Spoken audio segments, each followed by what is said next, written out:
Last class में हम लोग पढ़ रहे थे किस बारे में, क्या क्या चीज़ें डिस्कस की थी लास्ट क्लास में? देखो, मेडिसिन, जीन थेरेपी के बारे में, राइट। जीन थेरेपी डिस्कस किया हमने, 4 साल की 4 year old girl suffering from ADA deficiency, right. और एडीए की फुल फॉर्म क्या बताया मैंने आपको? Adenosine deaminase. Clear? Hello? Adenosine deaminase, ठीक है, ओके। और मैंने बताया किस किस तरीके से इनको ट्रीट किया जा सकता है ना? Enzyme replacement therapy, bone marrow transplantation, gene therapy, या और हम मेडिसिन पर पहुंच गए थे। एक और चीज़ हमने देखी थी, आरएनए इंटरफेरेंस, राइट। तो ये दोनों कॉन्सेप्ट क्लियर है सभी को? यस यस यस यस डाल दो सारे, वाई, ठीक है, समझ आ जाए मुझे कि सबको क्लियर है, फिर आगे बढ़ें। नो,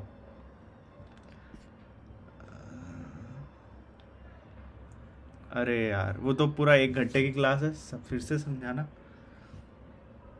भाई। तुम ऐसा करो, तुम कल लास्ट क्लास में नहीं थे ना? आवाज़ की दिक्कत थी। ऐसा करो, आज एक वीडियो भेजूंगा मैं, उसको वीडियो को देखना, ठीक है। कोई ऐसा कंटिन्यू लेक्चर नहीं है कि कल वाली क्लास नहीं ली तो आज समझ नहीं आएगा, आएगा समझ, लेकिन वो वीडियो ज़रूर देख लेना, कल वाले लेक्चर की रिकॉर्डेड है, ठीक है। तो आज देखो शुरू कर रहे हैं। आज क्या पढ़ने वाले हैं हम लोग?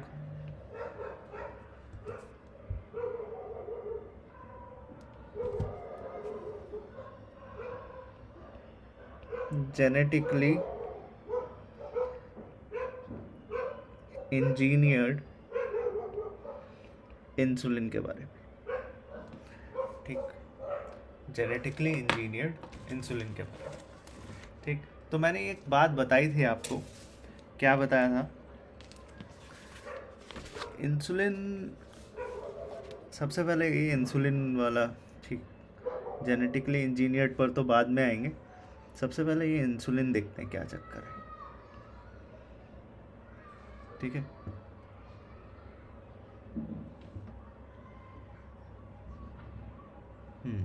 अरे नैन्सी ये बताओ, हेलो, टेस्ट देने क्यों नहीं आए भाई?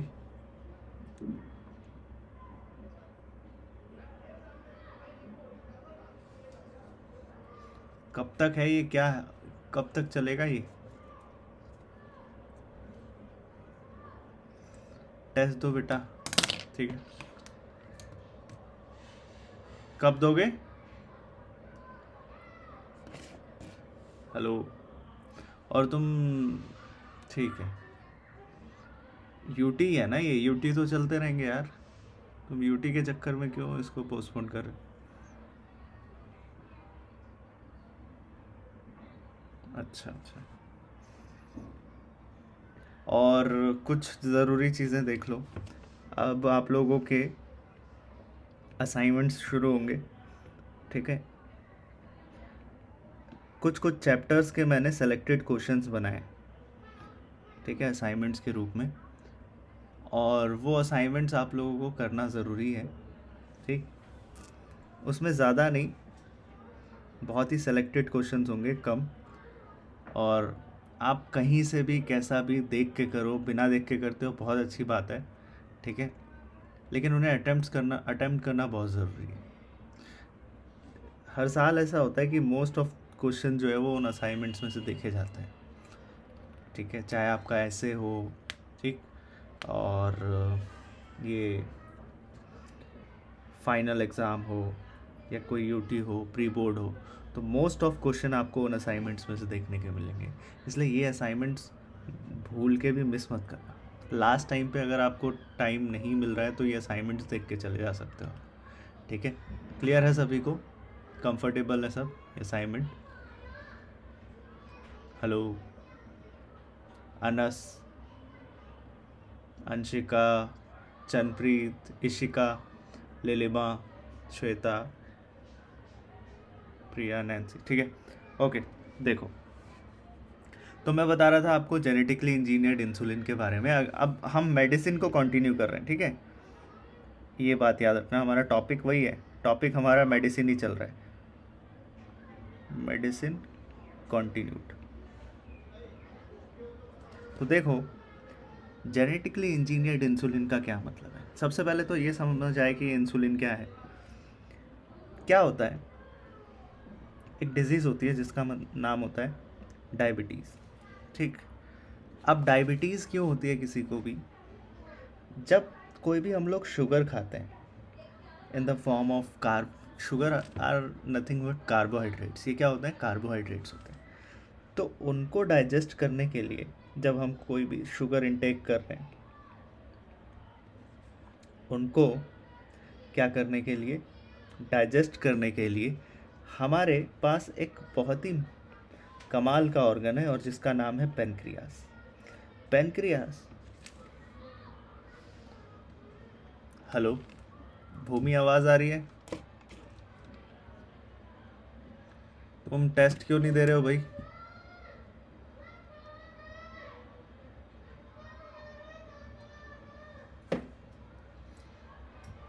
आए हो या वहीं रहे, वहीं हो अभी मतलब?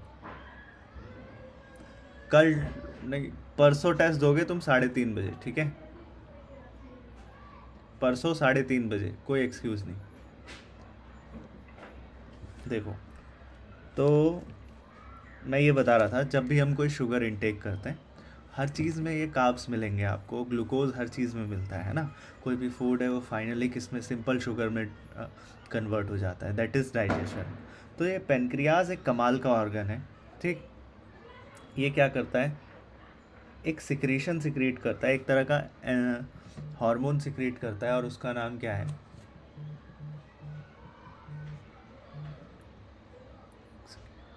एक हार्मोन सिक्रीट करता है जिसका नाम क्या है, इंसुलिन। ब्लड में कहाँ सिक्रीट करता है ये इंसुलिन, इंसुलिन सिक्रीट करता है ब्लड में। और आपको पता है ये जो शुगर है फाइनली हमारे डाइजेस्टिव सिस्टम से होता हुआ स्मॉल इंटेस्टाइन जो है वो उसको एक्सेप्ट करेगा, और वहाँ पर जो फिंगर लाइक प्रोजेक्शन विलाई होते हैं, वहाँ से ब्लड वेसल में सारा का सारा न्यूट्रिशन जाएगा। ब्लड में क्यों न्यूट्रिशन जाएगा, ब्लड में इसलिए न्यूट्रिशन जाएगा क्योंकि ब्लड के थ्रू ही, ब्लड ही तो हमारा एक ट्रांसपोर्टिंग मीडियम है जो हर सेल तक, हर टिश्यूज़ तक, हर ऑर्गन तक क्या पहुंचा रहा है, उस न्यूट्रिशन को पहुंचा रहा है। तो मीडियम क्या है, ब्लड है। तो ब्लड में वो न्यूट्रिशन रहेगा, तभी ना आप देखोगे कि अलग अलग रीजन, अलग अलग ये जो टिश्यूज़ हैं वहाँ पर ये जो न्यूट्रिशन है वो पहुंच रहा है। तो उस न्यूट्रिशन को जो हमने खाया है, ठीक, वो न्यूट्रिशन को जो हमने खाया है, उस न्यूट्रिशन को जगह जगह जगह जगह पहुंचाने का काम कौन कर रहा है, ब्लड में। इसीलिए फाइनली जो अपटेक हो रहा है, एब्जॉर्प्शन हो रहा है, वो कहाँ पर हो रहा है, ब्लड वेसल में हो रहा है। अच्छा, मैंने ये बताया आपको, दोबारा उसी बात पर चलते हैं कि शुगर इनटेक, जब मैं शुगर इनटेक करता हूँ, ठीक, तो मेरे पेनक्रियास से, या कोई भी खाना खाता हूँ तो मेरे पेनक्रियास से एक हार्मोन सिक्रीट होता है और जिसका नाम है इंसुलिन। ठीक, इंसुलिन सिक्रीट होता है। अच्छा ठीक है भैया, इंसुलिन सिक्रीट होता है। फिर जब ये इंसुलिन सिक्रीट होता है तो आप देखते हो ये इंसुलिन फाइनली ब्रेक डाउन करता है इस शुगर को।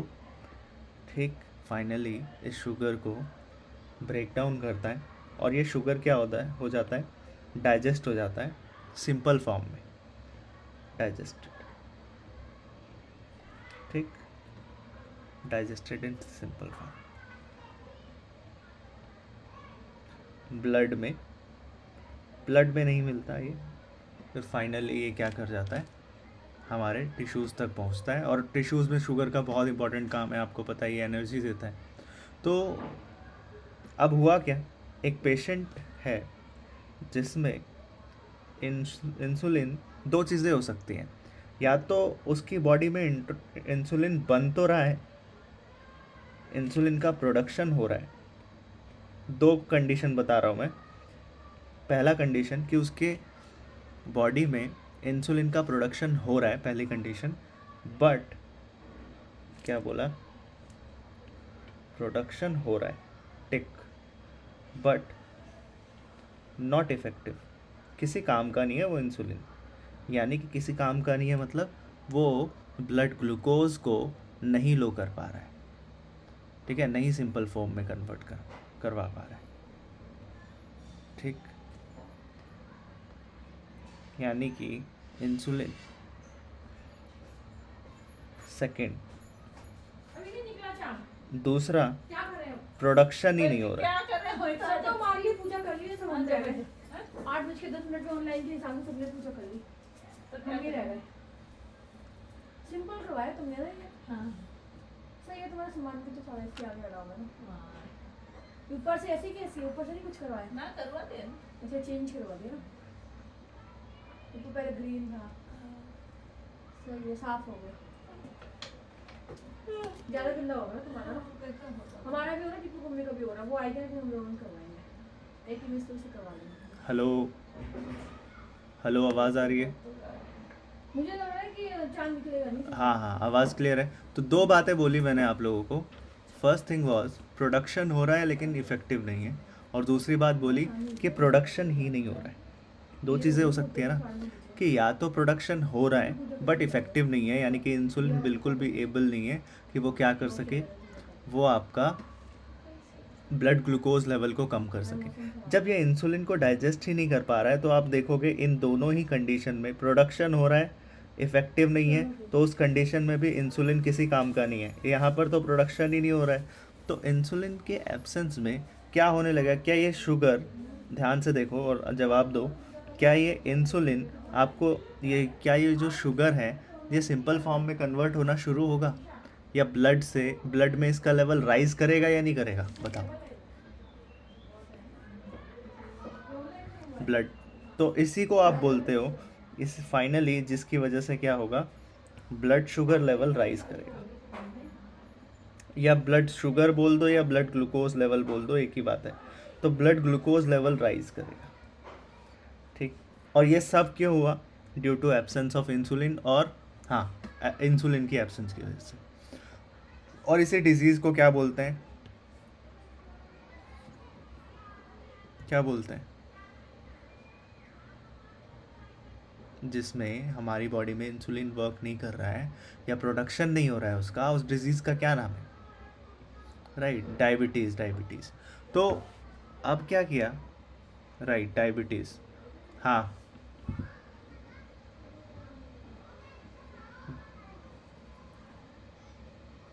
नहीं नहीं, दो प्रोसेस, हाँ, मैंने क्या बोला सुनो, यहाँ पर भी थोड़ा सा अब देखो अलग डायरेक्शन में आपने बात छेड़ दी है। दो चीज़ें हो सकती हैं, या तो ब्लड ग्लूकोज लेवल कम होगा या ब्लड ग्लूकोज लेवल ज़्यादा होगा, दोनों ही चीज़ें बेकार हैं, आपको पता है। ब्लड ग्लूकोज लेवल ज़्यादा कब होगा, वो आपको पता चला कि अगर इंसुलिन सिक्रीट नहीं हो रहा है पेनक्रियाज से, या इंसुलिन सिक्रीट हो रहा है लेकिन किसी काम का नहीं है, तो वो शुगर को क्या करता है पता है, ये तीन चीज़ें होती हैं, ठीक है। देखो, ग्लूको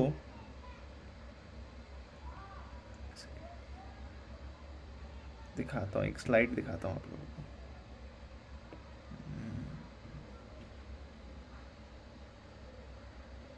मस्ट बी देयर, इसी में देख लो, दिख रही है सभी को स्लाइड, यहाँ दिख रहा होगा आपको, कार्बोहाइड्रेट मेटाबॉलिज्म करके कुछ लिखा हुआ है। तो यहाँ पर तीन चीज़ें दिखती हैं आपको, ग्लाइकोजेनेसिस, ग्लाइकोजेनोलाइसिस और ग्लूकोनियोजेनेसिस, ठीक है। नहीं भी याद रखोगे तो चलेगा, जस्ट आपने पूछा तो मैं बता रहा हूँ फॉर क्यूरियोसिटी पर्पसेस।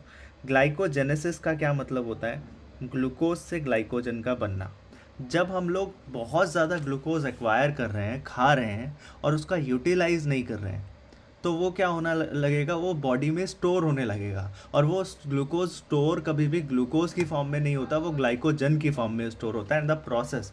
अब वो क्या करेगा, ये ग्लूकोज को ग्लाइकोजन में कन्वर्ट कौन करेगा, अब देखो ब्लड में तो बहुत ज़्यादा ग्लूकोज होने लगेगा, जब हम ग्लूकोज खा रहे हैं तो ब्लड में तो स्टोर नहीं कर सकते ना, तो उस ग्लूकोज को ग्लाइकोजन बनाना, यानी कि ग्लाइकोजेनेसिस करना, ये सब अगर मैं ग्लूकोज को ग्लाइकोजन बना दूँ और इसको बॉडी के टिश्यूज़ में स्टोर कर दूँ, ठीक है, इन द फॉर्म ऑफ फैट या किसी भी फॉर्म में, तो क्या होगा, टिश्यूज़ में जब स्टोर कर देगा इसे, तो आप बोलोगे कि ब्लड शुगर लेवल कम होगा या ज़्यादा होगा,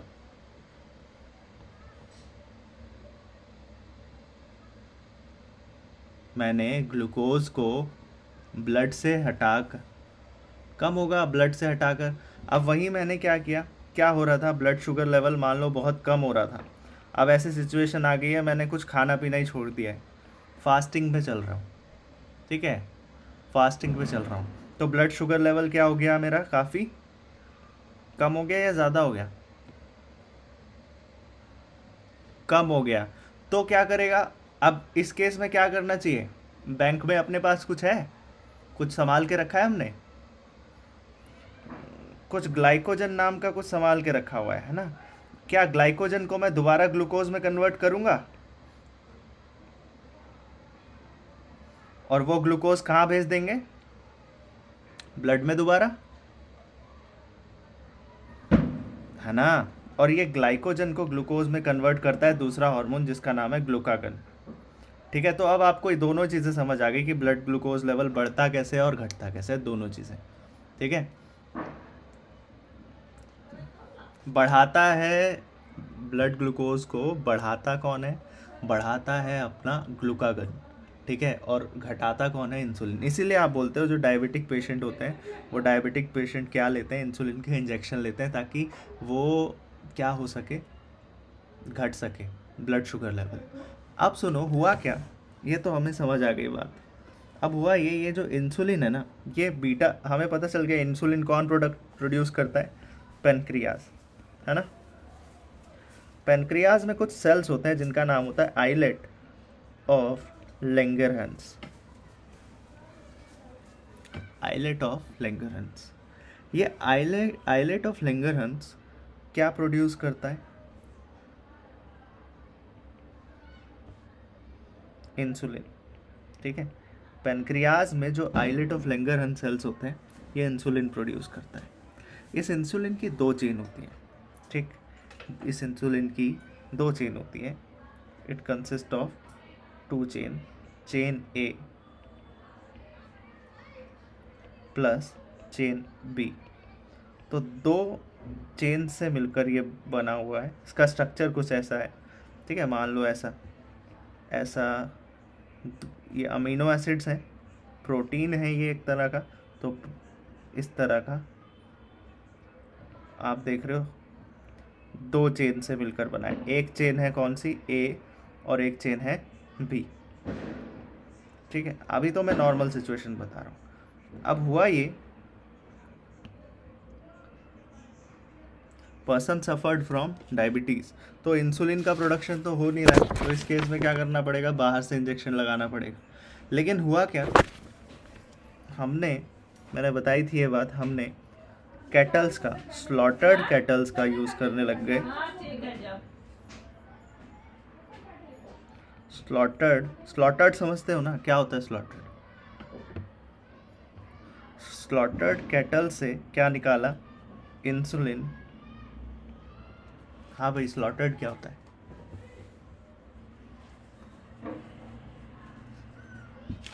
लिलिमा बताएगी, इंग्लिश स्टूडेंट।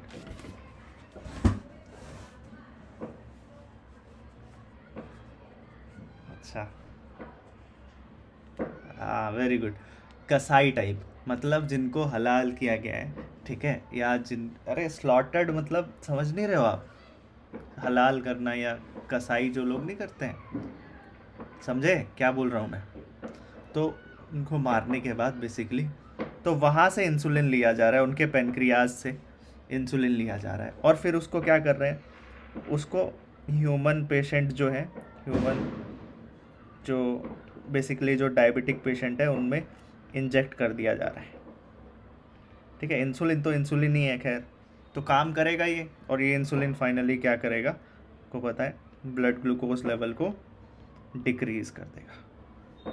लेकिन इससे पता है क्या होने लगा, इट कॉज्ड, काफ़ी टाइम तक तो ये जब ऑप्शन नहीं था, अल्टरनेटिव नहीं था, तो काफ़ी टाइम तक चलाया ये, लेकिन क्या कॉज किया इसने, इट कॉज्ड, ध्यान रखना ये बहुत इंपॉर्टेंट क्वेश्चन है, कई बार एक दो नंबर का पूछ लेते हैं।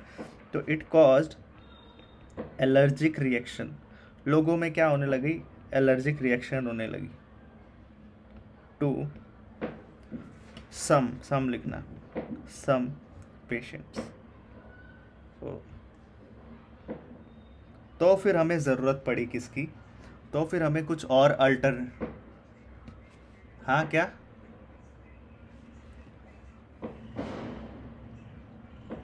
एलर्जी क्या होती है? एलर्जी तो मैंने बताया आपको, हाइपर सेंसिटिव रिएक्शन है। आप चैप्टर 8 पढ़ के आए हो।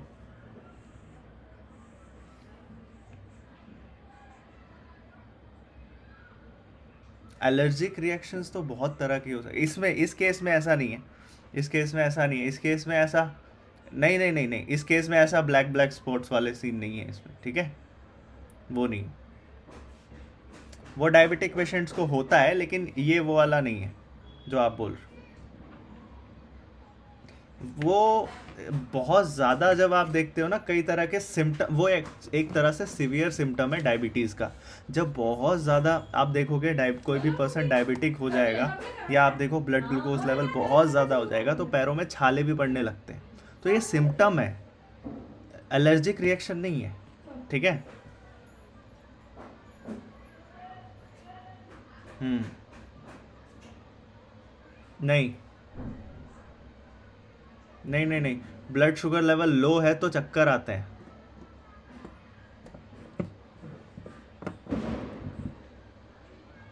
क्या?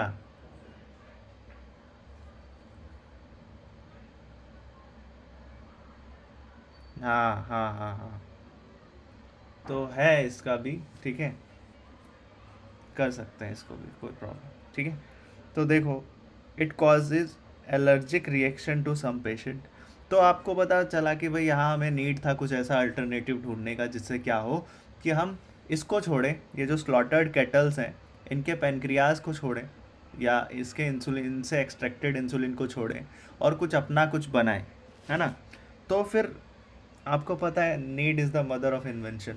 फिर हमने क्या किया, फिर switched over to genetically engineered insulin.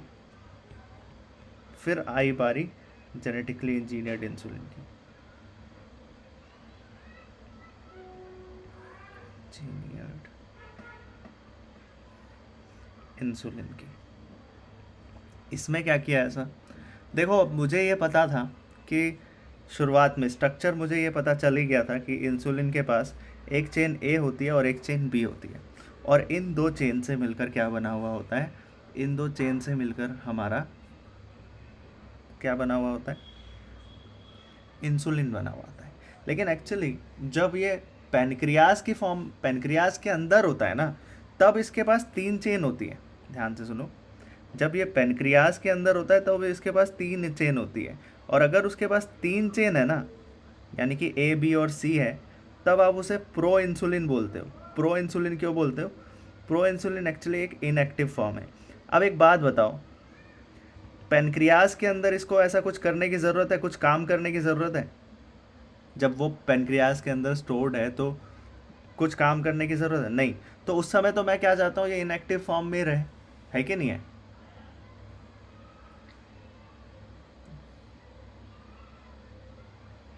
हम्म, ये भी पेनक्रियाज में ही है, आइलेट्स ऑफ लैंगरहंस। मैं यही बताना चाह रहा हूँ, एक सेकेंड, मैं यही बता रहा हूँ आपको, सुनो। जब पेनक्रियाज के अंदर थे ना ये, यानी कि आइलेट ऑफ लैंगरहंस तो पेनक्रियाज के अंदर ही है, यानी कि जब ये सेल्स आइलेट ऑफ लैंगरहंस में थे, तब यहाँ पर तीन चेन्स थी एक्चुअली, दो चेन्स से नहीं बना था इंसुलिन, तीन चेन्स थी। तीन चेन्स थी मतलब ए बी और सी, और ये जो सी चेन थी, ये तीन चेन मिलकर क्या बनाया था, प्रो इंसुलिन।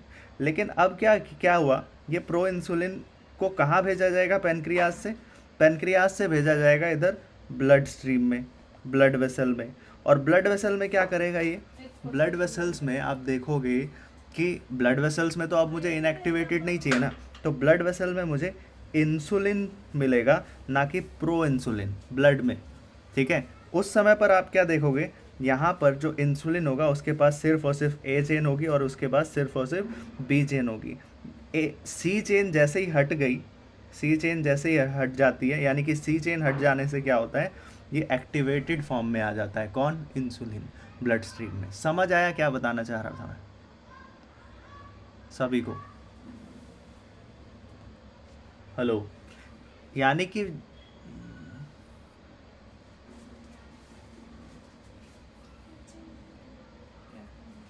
इंसुलिन, हाँ इंसुलिन रिलीज ही तब होगा जब शुगर लेवल ज़्यादा होगा या जब आप खाओगे, खाना खाओगे।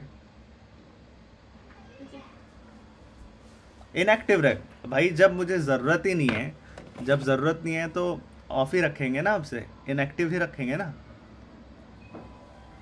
एक बात सोचो नैन्सी, सुनो, जब आप सो रहे हो, ठीक है, जब आप सो रहे हो तो आप चाहोगे कि आपके पेनक्रियाज से इंसुलिन सिक्रीट होता रहे होता रहे होता रहे, क्योंकि अगर इंसुलिन बहुत ज़्यादा सोने पर भी सिक्रीट हो रहा है तो आप क्या देखोगे, ब्लड ग्लूकोज लेवल वो डिक्रीज़ कर रहा है। अब ब्लड ग्लूकोज डिक्रीज़ करने पे भी तो दिक्कत है, it should be in balance form ना।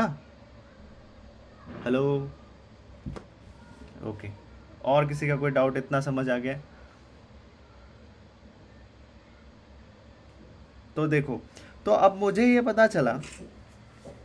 पता चला कि भाई ह्यूमन जो खुद का जो इंसुलिन बनाता है उसके पास 3 चेन होती हैं, ए बी और सी, ठीक। और जो एक्टिवेटेड फॉर्म होता है वो क्या होता है, ए और बी ही होता है। अब आप लोग थोड़ा सा कॉमन सेंस यूज़ करना, मुझे ये बताओ, जो मैं खुद का जो इंसुलिन बनाऊंगा और जब मैं बीच बीच में इंसर्ट करूंगा, ठीक है, सबका आंसर चाहिए यहाँ पे।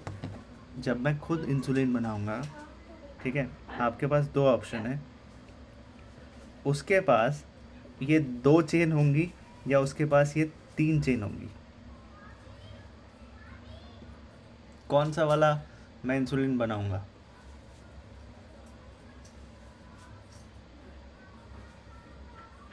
उसके पास, नैन्सी बोल रही है 2 होना चाहिए। हाँ, हेलो अंशिका, अंशिका क्या बोल रही है? हाँ हाँ हाँ, बोलो, हेलो, बोलो भाई, मेरी वॉइस ब्रेक हो रही है क्या?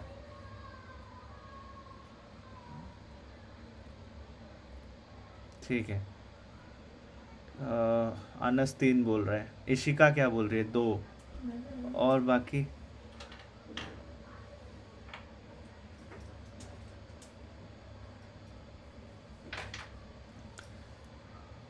तीन प्रो तो है, देखो 3 प्रो तो है, लेकिन ये प्रो का मतलब इनएक्टिवेटेड है ना।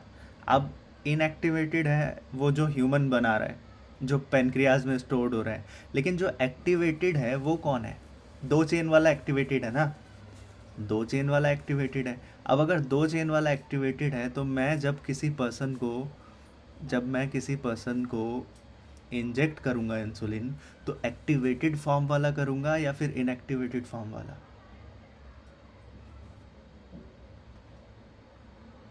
2 चेन वाला करूंगा या 3 चेन वाला इंसर्ट करूंगा? इंजेक्शन कौन सा लगाना चाहिए? वो 2 चेन वाला लगाना चाहिए। तो मुझे बनाना कौन सा चाहिए, 3 चेन वाला बनाना चाहिए या 2 चेन वाला बनाना चाहिए?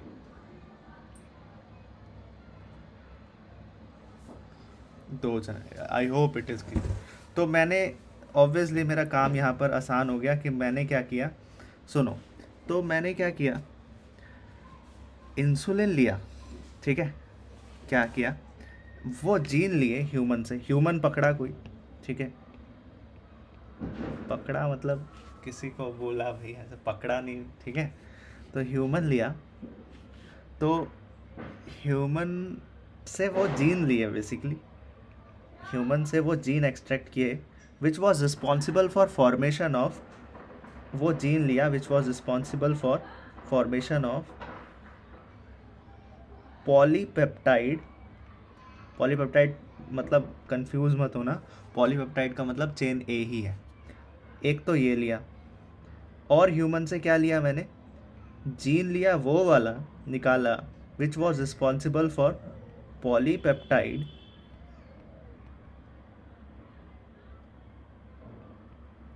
बी, ठीक, वो जीन लिया which was responsible for making the chain A, और वो जीन लिया ह्यूमन से which was responsible for making the chain B.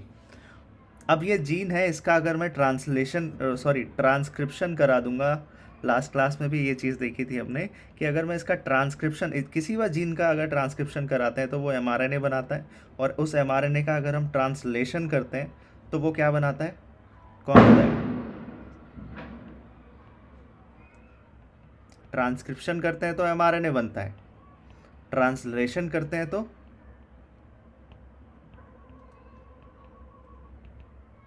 Protein बनता है, राइट? प्रोटीन बनता है, राइट?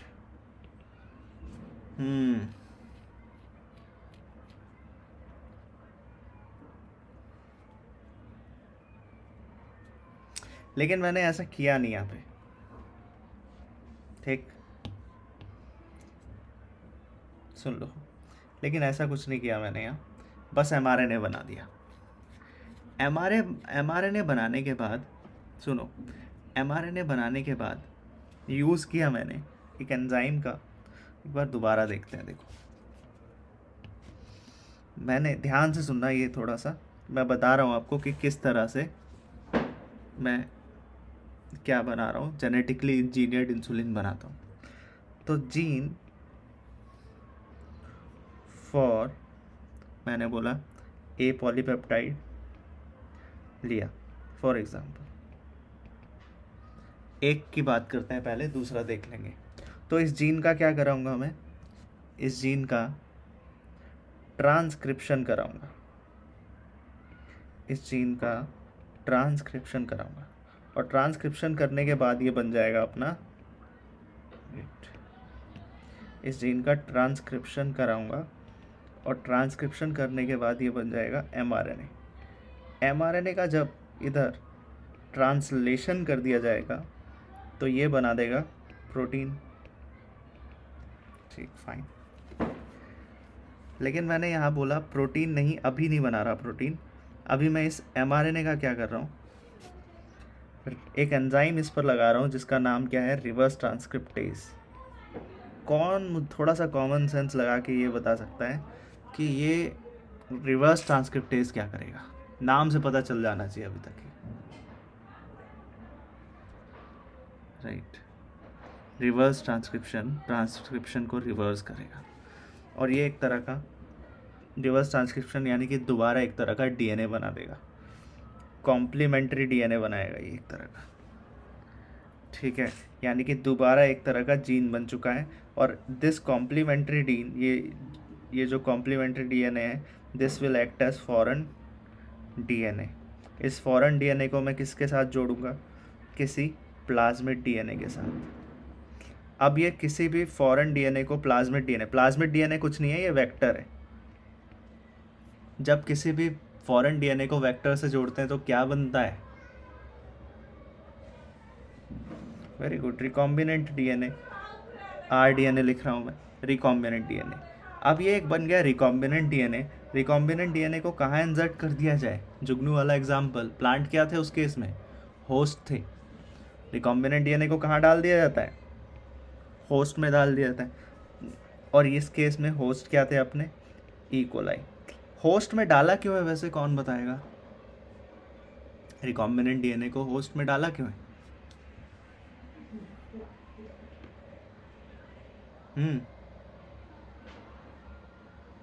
हेलो यार, बायोटेक पढ़ के आ रहे हो आप लोग, ऐसे मत करो यार।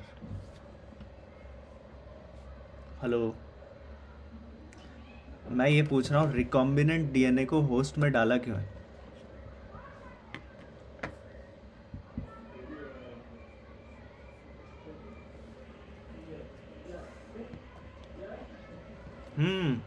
और कुछ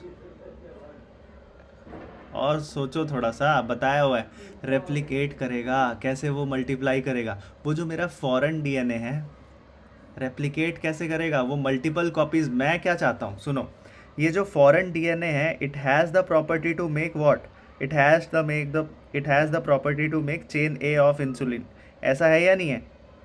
लेकिन इससे तो एक ही जीन बनेगी ना, इससे तो एक ही जीन बनेगी। मैं क्या चाहता हूँ, बहुत सारा बने। तो मैं क्या कर रहा हूँ, रिकॉम्बिनेंट डीएनए को इस सेल में डाल दिया, ई कोलाई में। अब क्या करूँगा, इस ई कोलाई को नॉर्मल कंडीशन दी जाएगी, पूरा टेम्परेचर, हाँ, मल्टीप्लाई कराओगे, ई कोलाई को रिप्रोडक्शन करवाओगे, इक्वल है ना, बताए थे बड़े बड़े कुकर। तो देखो, तो यहाँ इकोलाई का जब रिप्रोडक्शन कराओगे तो अंदर जो अपना रिकॉम्बिनेंट डीएनए है, रिकॉम्बिनेंट डीएनए के पास क्या है, मुझे तो मतलब इस फॉरेन डीएनए से है ना, ये फॉरेन डीएनए इस होस्ट के अंदर जाकर क्या करेगा, ये फॉरेन डीएनए ही इस होस्ट के अंदर जाकर अब क्या करेगा, ट्रांसक्रिप्शन करेगा, एमआरएनए बनाएगा, और फाइनली होस्ट के अंदर ही आप देखोगे क्या करेगा, ये होस्ट के अंदर ये प्रोटीन बनाएगा। और ये प्रोटीन कुछ और नहीं होगा, क्या होगा ये प्रोटीन, ये प्रोटीन ही मेरा चेन ए होगा या नहीं होगा, होगा चेन ए। अब सुनो सेम चीज़, अब मुझे एक चीज़ जो मैंने यहाँ की है, क्या सेम चीज़ मैं क्या कर रहा हूँ, यहाँ इसको कॉपी कर रहा हूँ और यहाँ इसको पेस्ट कर दे रहा हूँ, ठीक है, एक सेकेंड, कॉपी एंड पेस्ट।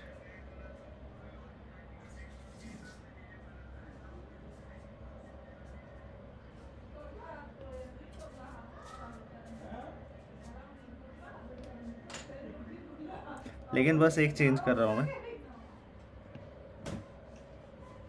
भूल गए, क्योंकि यहाँ एक मैं जीन, अब मैं क्या कर रहा हूँ सुनो, अब मैंने जीन ले लिया है, gene which was responsible for making polypeptide B polypeptide, उसका ट्रांसक्रिप्शन करा के एमआरएनए बनाया, देखो उसका ट्रांसक्रिप्शन करा के क्या बनाया, एमआरएनए, उसका रिवर्स ट्रांसक्रिप्शन किया, एक कॉम्प्लीमेंट्री डीएनए बनाया, कॉम्प्लीमेंट्री डीएनए को किसी प्लाज्मिड डीएनए के साथ कंबाइन किया, यानी कि वेक्टर से कंबाइन किया, और क्या बनाया, एक रिकॉम्बिनेंट डीएनए बनाया, उस रिकॉम्बिनेंट डीएनए को होस्ट में ट्रांसफॉर्म कर दिया, डाल दिया। होस्ट क्या था इस केस में, इकोलाई नाम का एक बैक्टीरिया, इकोलाई को मैंने नॉर्मल कंडीशन दी, इकोलाई को मैंने नॉर्मल कंडीशन दी ताकि वो क्या कर सके, रिप्रोडक्शन कर सके, ठीक है, ठीक है। अब वो लाइन में बार बार मानता हूँ, याद रखना हमेशा, जब संभावनाएं अनुकूल होती है तो हम चुनते हैं प्रजनन को। क्या बोला मैंने, अब ये लीलिमा को हिंदी भी नहीं आती, सुनो, जब संभावनाएं अनुकूल होती हैं तो हम चुनते हैं प्रजनन को, और जब संभावनाएं प्रतिकूल होती हैं तो हम चुनते हैं जीवन को। समझे मतलब,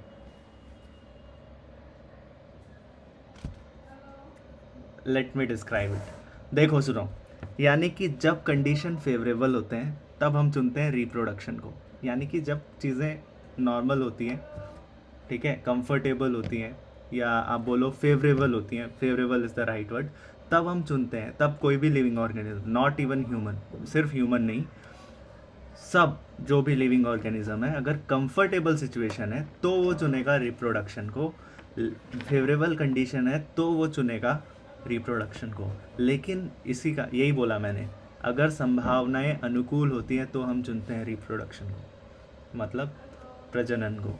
लेकिन अगर संभावनाएं प्रतिकूल होती हैं, यानी कि अगर कंडीशन अनफेवरेबल होते हैं, तो अनफेवरेबल कंडीशन में क्या, कोई भी जीव, कोई भी जीवन, कोई भी लाइफ, कोई भी लिविंग ऑर्गेनिज्म रिप्रोडक्शन के बारे में सोचेगा या पहले सर्वाइवल को देखेगा? उस समय थोड़ी रिप्रोडक्शन, बाढ़ आ रही है तो रिप्रोडक्शन के बारे में थोड़ी सोचेगा, हाँ समझे। तो किसी भी लिविंग ऑर्गेनिज्म को अगर मुझे मल्टीप्लाई करवाना है किसी, तो मुझे क्या देना पड़ेगा, फेवरेबल कंडीशन। तो ऐसे ही मैंने इकोलाई को क्या दिया है यहाँ पर, फेवरेबल कंडीशन दिया, ठीक है, ऑप्टिमम टेम्परेचर, पीएच, पूरा न्यूट्रिशन वगैरह सब दिया है, तो जिससे वो रिप्रोडक्शन करेगा, और रिप्रोडक्शन करेगा उससे मेरा क्या फ़ायदा है भाई, इसी होस्ट के अंदर तो अपना क्या है, इसी होस्ट के अंदर मेरा फॉरेन डीएनए है, वही आगे जाके ट्रांसक्रिप्शन करके एमआरएनए बनाएगा, और एमआरएनए करके प्रोटीन बनाएगा, और प्रोटीन कौन सा होगा इस केस में, चेन ए। अब कौन सा प्रोटीन बनेगा, चेन बी, चेन बी बनेगा। तो देखो दोनों चेन मैंने आर्टिफिशियली बना लिए, चेन ए और चेन बी, उसके अलावा मुझे चाहिए भी कुछ नहीं। क्यों, चेन सी की ज़रूरत है क्या? आप लोगों ने बताया था, क्या मुझे चेन सी बनाने की ज़रूरत है? नहीं, चेन सी बनाने की ज़रूरत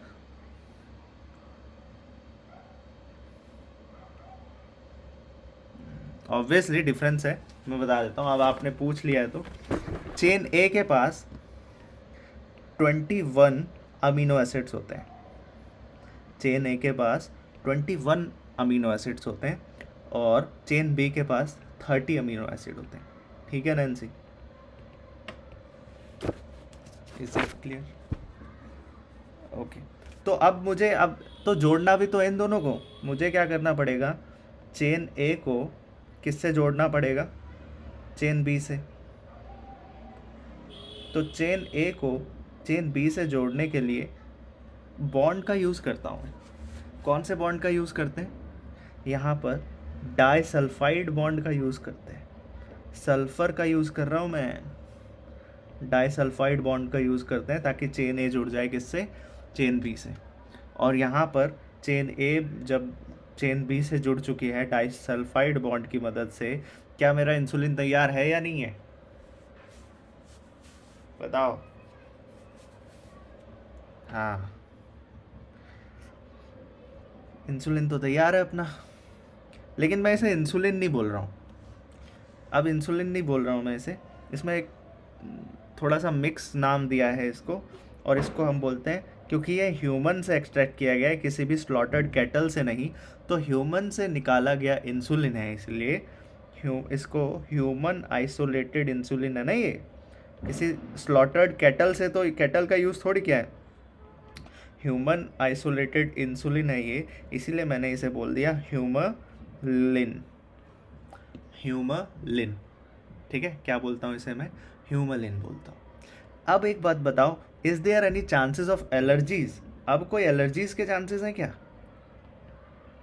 हाँ, अब किसी भी कोई एलर्जी के चांसेस नहीं है, कोई एलर्जी का कोई चांस नहीं है। ठीक है, अच्छा एक और चीज़ यहाँ पर याद रखना, किसने किया था ये सब तामझाम,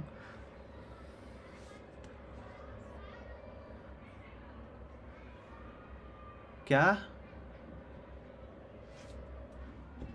हेलो हेलो,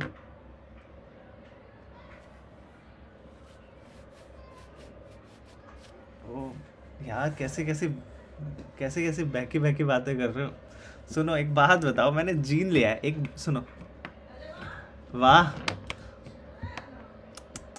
और किसी के माइंड में ये सवाल आया है, लोग बायोटेक बढ़ के आ रहे हैं, और किसी के माइंड में ये सवाल है तो बताओ, अब तो पूछेंगे भी नहीं है डर के मारे। हाँ भाई, और किसी का ये सवाल है तो लेट मी नो। लिलिमा, ऐसा कुछ सवाल आ रहा है क्या माइंड में?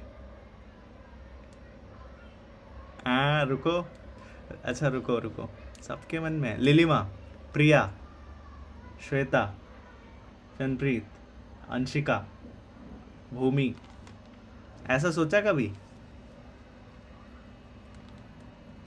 अच्छा नहीं नहीं नहीं, अच्छा देखो, एक और ध्यान रखना, एक नाम अभी मैं लिख नहीं पा रहा हूँ, मुझे पता नहीं क्यों अलाउड नहीं कर रहा है ये, तो एक नाम याद रखना, ये जो पहली बार जिसने किया था ना ये जेनेटिकली इंजीनियर्ड इंसुलिन बनाने का काम, वो किया था एली लिली कंपनी ने। क्या नाम था, मैं लिख रहा हूँ इधर चैट बॉक्स में लिख रहा हूँ, देखो क्या नाम था, एली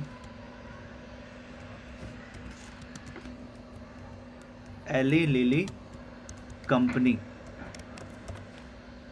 एली लिली कंपनी 1983 में। ठीक है, एली लिली कंपनी 1983 में आई थी, जिन्होंने क्या किया, पेप्टाइड चेन लिया ए का, विच जीन लिया which was responsible for formation of peptide chain A, और वैसा ही क्या लिया जीन ह्यूमन से which was responsible for formation of peptide chain B. क्या किया, उसका ट्रांसक्रिप्शन करवाया, एमआरएनए बनाया, एमआरएनए बनाने के बाद क्या किया, एमआरएनए बनाने के बाद उसको रिवर्स ट्रांसक्रिप्शन करवाया, रिवर्स ट्रांसक्रिप्शन करवाने के बाद एक कॉम्प्लीमेंट्री डीएनए बना, और उस कॉम्प्लीमेंट्री डीएनए को एज फॉरेन डीएनए यूज़ किया, वेक्टर के साथ कंबाइन किया, रिकॉम्बिनेंट डीएनए बनाया, उस रिकॉम्बिनेंट डीएनए को होस्ट यानी कि होस्ट की बॉडी में डाला, और फिर वो होस्ट क्या था अपना, इकोलाई होस्ट था। फिर यहाँ पर इस तरह से जब इकोलाई अपना प्रोसेस करेगा, यानी कि एमआरएनए बनाएगा, प्रोटीन बनाएगा, तो यहाँ पर जो प्रोटीन बनेगा वो आपका चेन ए बनेगा, साइमल्टेनियसली चेन बी भी बनेगा। चेन ए और चेन बी को आपने जोड़ दिया विद डाइसल्फाइड बॉन्ड, और ये क्या बन गया आपका, एक ह्यूमलिन तैयार। किसने किया था ये? एली लिली कंपनी ने सबसे पहले किया था 1983। और इस तरह से कथा समाप्त। आपको समझ आ चुका है किस तरह से जेनेटिकली इंजीनियर्ड इंसुलिन बनाया जाता है। ठीक है, चलो राधे राधे।